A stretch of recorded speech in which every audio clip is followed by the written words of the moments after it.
자, 이번 시간에는 전기음성도와 쌍극자 모멘트에 대해서 배우도록 하겠습니다. 자, 필수 개념 1에서 전기음성도에서 전기음성도가 뭐냐? 두 원자의 공유 결합으로 형성된 분자에서 원자가 공유 전자쌍을 끌어당기는 힘의 세기다. 자, 원자가 공유 전자쌍을 끌어당기는 힘의 세기를 상대적인 수치로 나타냈다라고 하고 있죠. 자, 뭐 간단하게 설명하면 이렇습니다. 뭐 예를 들어서 HF라는 애가 있다. 자, 이런 식으로 결합을 하고 있겠지. 어차피 외워야 되는 건데 수소 같은 경우는 전기음성도가 2.1, 그 다음 플루오린 같은 경우는 전기음성도가 4.0이야. 자, 그러면 원자가 공유전자쌍을 끌어당기는 힘의 세기가, 상대적인 세기가 지금 누가 센 거야? 플루오린이 더 센 거지. 그지? 그러니까 공유전자쌍, 지금 이 녀석이 공유전자쌍이잖아. 얘가 더 세기 때문에 이 공유전자쌍을 어디로? 자기 쪽으로 그냥 끌어당겨 버린다라는 거지. 그죠? 자, 분명히 공유는 하고 있지만 이쪽으로 훨씬 더 많이 끌어당겨져 있기 때문에 플루오린 입장에서는 전자 하나를 그냥 꽁으로 얻은 거랑 똑같아진 거야. 그래서 플루오린은 결국에서는 상대적으로 마이너스 전하를 띠게 되고, 그 다음 수소 같은 경우는 상대적으로 플러스 전하를 띠게 됩니다. 오케이? 뭐 때문에? 전기음성도의 차이 때문에. 아시겠죠? 자, 그래서 전기음성도 뭐 상대적인 색이다라 그랬으니까 뭔가 기준이 있어야 될 거 아니야? 그죠? 그 기준이 누구다? 플루오린이다. 그 플루오린이 4.0이다 라고 돼 있죠. 그죠? 암기하셔야 되고, 그 다음 18조 건소 같은 경우는 어때? 결합한다 안 한다? 안 하죠. 그지? 결합 자체를 안 하기 때문에 전기음성도를 나타낼 수가 없습니다. 그죠? 그러니까 1쪽부터 17쪽까지를 이제 전기음성도를 알아야 되는데 이걸 전부 다 외울 필요는 없습니다. 그죠? 전부 다 외울 필요는 없고, 자, 표시하는 것만 생각을 하시면 되는데 일단은 수소 2.1 외우셔야 되고, 그 다음에 2주기는 다 외우셔야 됩니다. 근데 이게 외울 것도 없는 게 뭐냐면은 2주기 같은 경우는 플루오린이 2주기지, 그지? 플루오린 4.0을 기준으로 해서 왼쪽으로 갈수록 0.5씩 떨어지는구나 라고 생각을 해주시면 됩니다. 오케이? 2주기. 그래서 리튬 가면 이제 1.0이 되는 거야. 그죠? 자, 2주기 다 외워주시고요. 그 다음 3주기 같은 경우는 자, 나트륨, 그 다음에 마그네슘, 이거 2개 정도 외워두시면 됩니다. 오케이? 나트륨, 마그네슘, 나트륨 0.9, 그 다음 마그네슘 1.2. 근데 얘도 대체로 얘네들부터 시작을 해가지고, 나트륨부터 시작을 해가지고 얼추 0.3씩 증가하겠구나 라고 생각을 해주시면 되는 거야. 알겠죠? 전기음성도는 지금 내가 말한 것들을 외워야지만 전기음성도 관련 문제나 지문들을 풀 수가 있기 때문에 꼭 머릿속에 암기를 해야 되고, 뭐 0.5씩 떨어진다, 0.5씩 커진다, 이렇게 세면 안 되고 그냥 바로바로 나와야 돼. 시간 안에 문제를 풀기 위해서는. 아시겠죠? 뭐 질소다 그러면 3.0 이게 바로 나와줘야 된다고.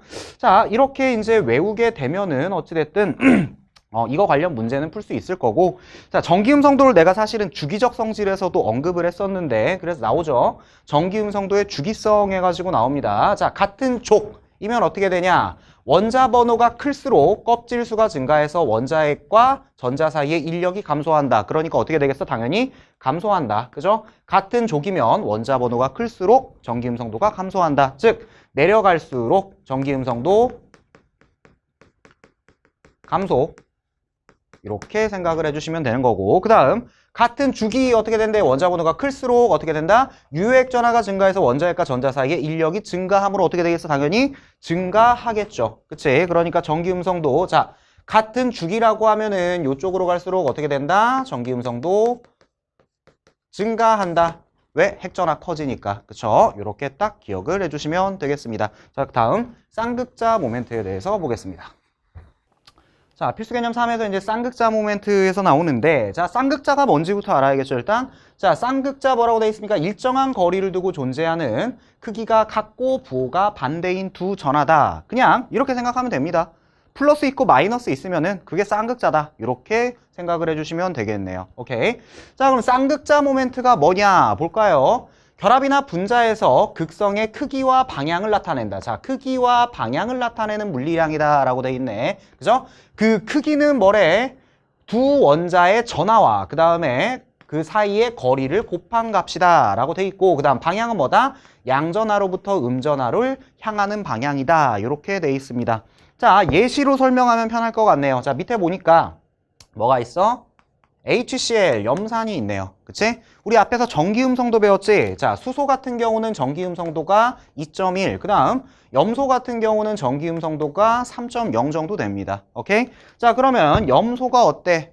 전기음성도가 크죠? 즉, 공유전자쌍을 끌어당기는 상대적 세기가 크니까 수소와 염소가 공유하고 있는 이 공유전자쌍은 어느 쪽으로? 염소 쪽으로 치우쳐 있다라는 거지. 그치? 그러면 염소 입장에서는 어때? 수소로부터 전자를 뺏은 거랑 비스무리한 거야. 그죠? 그러니 염소는 상대적으로 마이너스 전하를 띠게 될 것이고, 그 다음 수소 같은 경우는 상대적으로 플러스 전하를 띠게 될 겁니다.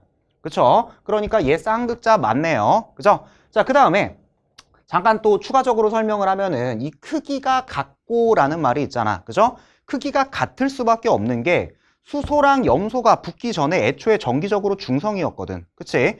정기적으로 중성인 애들 둘이 만나가지고 그냥 전자가 한쪽으로 치우쳤을 뿐이야.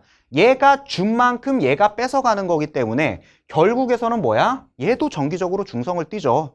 즉, 얘가 플러스 1이면, 얘가 플러스 1이면 얘가 마이너스 1이고, 얘가 플러스 2면 얘가 마이너스 2가 될 수밖에 없다라고. 그쵸? 그렇기 때문에 크기가 같고라는 말이 붙는 겁니다. 오케이. 자, 그 다음.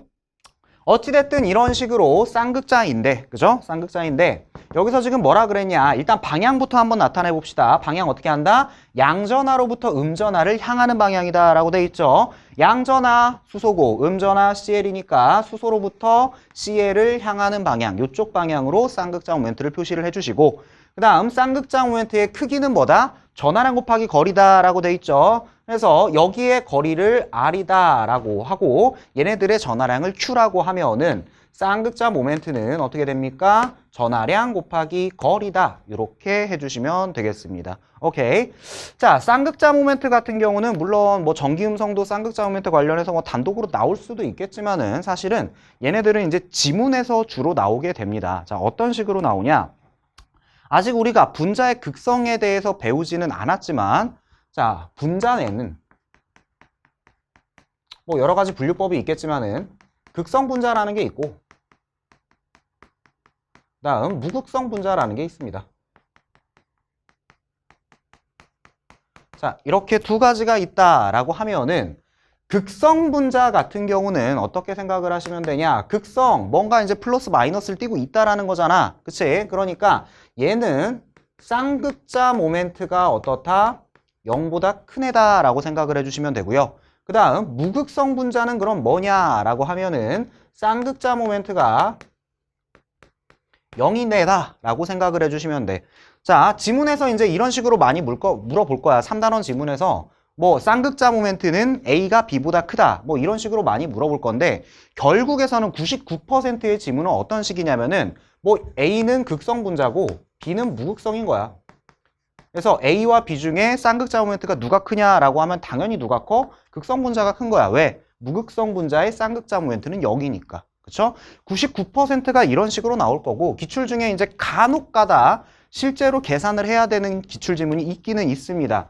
자, 식이 뭐라 그랬다? 쌍극자 모멘트는 전하량 곱하기 거리다라 그랬잖아. 그죠? 실제로 계산해야 되는 문제 같은 경우는 그냥 다 줍니다. 이것도 뭐 상대값으로 주든 절대값으로 주든 이것도 주고 그 다음에 거리도 줘요. 그러니까 이건 그냥 눈높이 계산하듯이 그냥 뭐다? 이거 대입만 해가지고 쌍극자 모멘트를 구하시기만 하면 됩니다. 곱셈만 할 줄 알면 풀 수 있을 수준으로 주기 때문에 그냥 주로 이제 요게 나온다라는 거 기억을 해주시고 행여나 계산해라 라고 나오더라도 자료 안에 자료 안에 모든 수치가 다 있기 때문에 단순 곱셈만 하시면 되는구나 라고 기억을 해주시면 되겠습니다. 자, 이렇게 쌍극자 모멘트까지 알아봤습니다.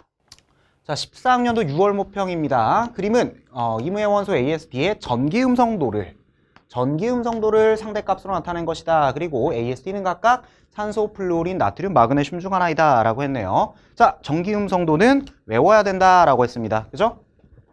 자, 산소 전기음성도 3.5, 플루오린 4.0, 그 다음에 나트륨은 0.9, 그 다음 마그네슘은 1.2. 이게 바로바로 나와주셔야 됩니다. 자, 그럼 이거에 맞게 그냥 바로 쓰면 되겠네요. A는 누구야? 뭐 나트륨이겠지. 제일 작은 애니까. 그 다음 B가 마그네슘일 거고, 그 다음 C는 그 다음 그래니까 산소, 그 다음 플루오린. 뭐 이렇게 잡고 가면은 그냥 되게 간단한 문제가 되는 거죠. 자, 이에 대한 설명으로 옳은 것을 보기에서 고르시오. 기억. A와 D가 결합한 화합물의 화학식은 AD이다. A와 D가 결합한 일단은 이거 누구야 지금 NaF네요. 1대1로 결합해야겠네. 왜? 나트륨 같은 경우는 어때? 1쪽이니까 플러스 1가. 그지? 플루오린은 17쪽이니까 마이너스 1가. 그러니까 정기적으로 중성이 되기 위해서는 1대1로 결합을 해야 맞네요. 그죠? 그래서 기억은 옳은 지문 되겠고. 그다음 니은 B와 D가 결합한 화합물은 공유 결합 화합물이다. 자, B와 D가 결합한 그랬으니까 MgF2가 되겠네요. 그죠? 얘는. 자, 마그네슘 같은 경우는 어때? 2죽이니까 2가가 될 것이고 플루오린은 마이너스 1가니까 플루오린 2개랑 결합을 할 수가 있습니다. 정기적으로 중성이 되기 위해서는. 근데 물어본 건 어쨌든 공유결합 화합물이다. 뭐 헛소리 하고 있죠? 그죠? 이거는 이온결합이지. 왜? 공유결합은 어떻다? 주로 비금속과 비금속이 만나야 공유결합인 거고. 그치? 금속과 비금속이 만나게 되면 무슨 결합이다? 이온결합이다. 라고 기억을 해주시면 되겠습니다. 이유는 틀린 지문이네요. 그 다음 디귿. C2 분자에는 한 개의 공유전자쌍이 있다. 자, C2니까 O2네요. 그죠? O2 결합 어떻게 됩니까? 얘 같은 경우는 자, 일단은 비공유전자쌍 2개가 있을 것이고 호전자 몇 개? 2개죠? 호전자 2개니까 하나, 둘 이런 식으로 이중결합하지? 그러니까 공유전자쌍이 몇 개야? 2쌍이 있어야겠네요. 그죠? 한 개의 공유전자쌍이 있다. 요거는 틀린 지문이 되겠습니다. 답은 1번이 되겠습니다. 자, 15년 7월 학평입니다. 표는 원소 A에서 E의 전기음성도와 그 다음 안정한 이온 반지름을 나타냈다. 그리고 이온의 전자 배치는 모두 네온과 같다. 자, 이온의 전자 배치는 모두 네온과 같다. 하여튼 출제위원들은 이거 되게 좋아합니다. 그죠? 안정한 이온이 됐을 때 네온과 같아지는 애들. 주로 얘네들은 뭐다? 질소부터 알루미늄 사이에서 나오죠. 그죠? 그러니까 얘네들 생각하고 이제 전기음성도를 우리는 외웠으니까 그냥 바로 때려 박으면 됩니다. 그죠? 자, 0.9 누구니? 나트륨. 1.2 누구니? 마그네슘. 그 다음 3.0 누구니? 질소. 3.5 산소. 4.0 플루오린이네. 그렇지? 이렇게 그냥 잡고 가면 되는 겁니다. 바로 가볼까요? 이에 대한 설명으로 옳은 것은 1번 A는 B보다 원자 번호가 크다. 나트륨, 마그네슘이죠. 11번, 12번이니까 전혀 틀린 소리를 하고 있네요. 그죠? 그 다음 B와 C는 같은 주기다. 자, 마그네슘, 질소는 뭐야? 3주기, 2주기니까 역시 틀린 지문이네. 그죠? 다음 C는 D보다 원자가 전자가 많다. 자, C는 원자가 전자 몇 개? 5개. 얘는 6개네요. 그죠? 이것도 틀린 지문이네요. 그 다음 D는 E보다 홀전자가 많다. 자, 홀전자, 산소는 홀전자 몇 개? 2개. 그 다음 플루오린 홀전자 1개죠. 10, 1, 2, 3의 10. 그죠? 그러니까 4번은 일단은 옳은 소리 하고 있네요. 그죠? 5번도 한번 봅시다. 원자가 전자가 느끼는 유효핵전하는 C가 가장 크다라 그랬는데 유효핵전하 경향성 잠깐 기억을 해보고 갈까요? 자, 2주기. 오른쪽으로 갈수록 커집니다. 그쵸? 3주기 어떻게 된다? 2주기보다 조금 높은 곳에서 시작해가지고 이런 식으로 가게 되죠. 오른쪽으로 갈수록 핵전하가 증가하기 때문에. 그치? 그러면 당연하게도 가장 큰 애는 누가 돼야 된다? 플루오린이 돼야 될 겁니다. 유효핵전하는. 그죠? 그러니까 C가 가장 크다가 아니라 E가 가장 크다로 바꿔줘야겠네요. 그죠? 그래서 답은 4번이 되겠습니다. 자, 14학년도 수능입니다. 표는 원소 A에서 E의 전기음성도를 각각 스몰 a에서 스몰 e라고 하였을 때 두 원소 간의 전기음성도의 차를 나타냈다. 그리고 A에서 E는 각각 질소, 산소, 플루오린, 나트륨, 마그네슘 중 하나이고 그 다음 플루오린의 전기음성도는 4.0, 플루오린과 산소의 전기음성도 차는 0.5다 라고 줬네요. 그죠? 하지만 우리는 외웠습니다. 뒤에 조건은 뭐 사실 필요도 없어. 그지? 자, 외웠기 때문에 자, 그러면 한번 생각을 해봅시다. 여기서 지금 주어진 게 질소, 산소, 플루오린, 나트륨, 마그네슘이지. 그지? 써놓고 가볼까요? 3.0 질소, 3.5 산소, 그 다음 4.0 플루오린, 그 다음 나트륨은 0.9 그리고 마그네슘은 1.2 라는 걸 우리는 알고 있습니다. 그죠? 자, 그러면 한번 첫 번째 거부터 가볼게. A-C 해가지고 1이래. 그죠? 근데 절대값이니까 지금 뭐 어떻게 될지는 모르겠지만은 1이라는 숫자가 뜨기 위해서는 이 조합으로 1이라는 숫자가 뜨기 위해서는 무조건 뭐가 돼야 되냐? 플루오린과 질소가 들어가야 돼. 그쵸? 4-3인지 3-4인지는 알 수는 없겠지만은 어찌됐든 A랑 C는 뭐다? 플루오린과 질소겠구나. 오케이. 자, 그럼 일단 넣고 가봅시다. 누군진 몰라도 여기에는 플루오린과 질소가 있다. 자, 이렇게 넣고 그 다음 0.5가 떴다라고 하네. 그치? 0.5가 뜨려면은 두 가지 경우의 수가 있겠네. 어떻게? 산소, 질소 들어가 주거나, 뭐 질소와 산소가 들어가 주거나, 혹은 플루오린과 산소가 들어가거나, 플루오린과 산소가 들어가거나. 맞죠? 자, 둘 중에 하나야. 무조건 0.5가 뜨려면. 그런데 그럼 확실하게 잡히는 게 있어. 플루오린이든 질소든 지금 어때? 이쪽에 지금 포함이 돼 있는 애잖아. 그쵸? 이쪽에 포함이 돼 있는 애인데 산소는 무조건 포함이 되는 거네요. 그죠? 산소는 무조건 여기에 포함이 되는 거니까 아, 2는 산소겠구나 라고 잡아줄 수가 있겠네. 그쵸? 그러면 2가 산소라고 하고 이쪽으로 한번 와봅시다. 오케이? 산소가 2다 라고 잡았으니까 산소 3.5가 포함이 되면서 D-2를 했을 때 2.6이 되려면은 얘가 누가 돼야 돼? 0.9인 나트륨이 돼야겠죠? 아, D는 누구겠구나? 나트륨이겠구나. 이렇게 잡아주시고 그 다음 D 잡았으니까 이제 이쪽으로 와봅시다. 나트륨 잡았고 자, 뭐에서 뺐더니 0.3이 나왔대. 0.9를 뺐더니 그러려면 뭐에서 빼야 돼? 1.2에서 빼야겠네. 그지? 그래서 B는 뭐가 되겠다? 마그네슘이 되겠구나. 1.2 마이너스 0.9가 있으니까 0.3이 나왔겠죠. 그죠? 그 다음 B를 이제 마그네슘이라고 잡았죠. 그죠? 마그네슘이라고 잡았고 얘가 지금 1.2야. 근데 마이너스 C 했더니 2.8이 나왔네. 뭐에서 빼줘야 돼? 4 마이너스 1.2 하면은 2.8이 나오겠지? 아, C는 누구구나? 플루오린이겠구나. 이렇게 잡아주시면 되겠네요. 그쵸? 자, C가 플루오린이다 라고 잡았으니까 C가 플루오린. 그럼 A는 자동으로 누가? 질소가 되겠네. 그지? A는 질소겠구나. 이렇게 잡아주면 되겠네요. 그죠? 자, 그럼 정리 한번 해봅시다. A, B, C, D, E. 다 구했어. A는 누구다? 질소구나. 그죠? B는 누구다? 마그네슘이구나. 그죠? 그 다음 C는 누구니? C 같은 경우가 플루오린이네요. 그 다음 D는 나트륨. 마지막 E가 산소가 되겠네. 그쵸? 잡고 나서 이제 보기로 가면 되겠다. 그죠? 기억. 질소의 전기음성도는 C다라 그랬는데 C에는 플루오린이 있네요. 그죠? 기억은 틀린 지문 될 거고. 그 다음 니은. B와 E는 1대1로 결합하여 그랬는데 일단 B, E 누군지 볼까요? 마그네슘 산소네요. 그죠? 마그네슘 산소. 1대1 맞죠? 마그네슘은 2족이니까 2가. 그 다음 산소는 16족이니까 마이너스 2가. 1대1로 이온 결합 하는 물질입니다. 그래서 니은은 옳은 지문. 그 다음 디귿. 네온의 바닥 상태 전자 배치를 갖는 이온 중 이온 반지름이 가장 작은. 자, 네온의 바닥 상태 전자 배치를 갖는 애들 중 그랬으니까 다시 한번 정리를 해보면 뭐 이런 애들이겠네요. 이런 애들.